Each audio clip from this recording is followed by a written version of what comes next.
Hi, இன்றைக்கி ஒரு அடை ரெசிபி பார்க்க போகிறோம். இதில் ஒயிட் ரைஸ்க்கு பதிலாக மாப்பிள சம்பா ரைஸ் சேர்த்து இந்த அடையை ரெடி பண்ண போகிறோம். இதுக்கு தேவையான பொருட்கள்: மாப்பிள சம்பா ரைஸு, கடலைப்பருப்பு, துவரம்பருப்பு. 1 கப் ரைஸ் எடுத்துக்கிறோம். ரைஸ் எடுத்த அதே கப்பில் 1/2 கப்பு கடலைப்பருப்பு, 1/2 துவரம்பருப்பு எடுத்துக்கோங்க. சிலர் இதில் பாசிப்பருப்பும் சேர்த்து பண்ணுவாங்க. நீங்கள் எவ்வளோ பருப்பு சேர்த்தாலும் அரிசி எடுத்து அதே ஈக்குவல் போர்ஷனுக்கு எல்லா பருப்பும் சேர்ந்து இருக்கிற மாதிரி பார்த்துக்கோங்க. இது ஒரு 3-4 டைம் வாஷ் பண்ணிவிட்டு தனித்தனியாக ஊற வச்சுக்கோங்க. ஊற வச்ச அரிசியில் உங்கள் காரத்துக்கு தகுந்த மாதிரி மிளகாயும் சேர்த்து ஊற வச்சுக்கோங்க. இது ஒரு 4 மணி நேரம் ஊறணும். 4 மணி நேரத்துக்கு அப்புறம் அரிசியை அரைச்சி எடுத்துட்டு அதுலேயே பருப்பும் சேர்த்து அரைச்சி எடுத்துக்கோங்க.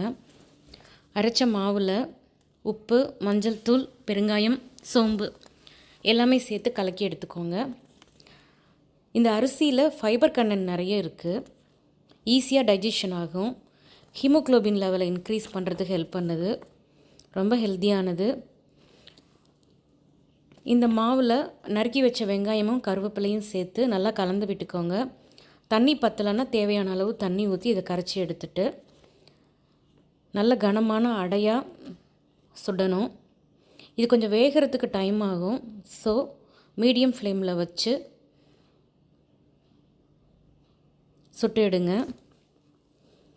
இது சுடுறதுக்கு நல்லெண்ணெயும் நெய்யும் சேர்த்து யூஸ் பண்ணும் போது அடை நல்ல டேஸ்ட் சூப்பராக இருக்கும்.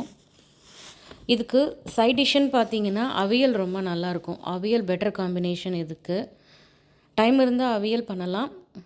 இல்லைன்னா பட்டரும் வெல்லமும் சேர்த்து சாப்பிட்லாம். பட்டரும் வெல்லமும் அடைக்கு செமையாக இருக்கும். நெய் சேர்த்துக்கோங்க. அடையை திருப்பி போட்டு அதுலேயும் கொஞ்சம் நெய் சேர்த்து சுட்டிங்கன்னா நல்லாயிருக்கும்.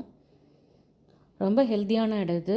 பருப்பில் ப்ரோட்டீன் இருக்குது, ரைஸில் ஃபைபர் இருக்குது.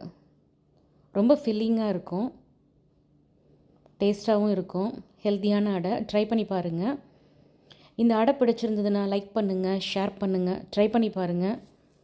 தேங்க்யூ.